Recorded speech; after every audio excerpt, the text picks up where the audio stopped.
प्राथमिक शाळांमध्ये जून मध्ये जे इयत्ता पहिली मध्ये आपल्याकडे विद्यार्थी दाखल होणार आहे, जे दाखल पात्र आहे म्हणजे 31 डिसेंबर 2024 अखेरपर्यंत ज्या विद्यार्थ्यांना 6 वर्ष पूर्ण होणार आहे, असे सर्व विद्यार्थी आपल्याला जवळच्या पहिलीच्या शाळांमध्ये दाखल करून घ्यावे लागतात किंवा घ्यायचे आहे.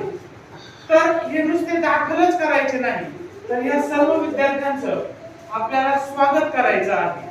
आपल्याला या विद्यार्थी शाळेत दाखल होण्यासाठीचा प्रवेशोत्सव म्हणजे उत्सव साजरा करायचा आहे.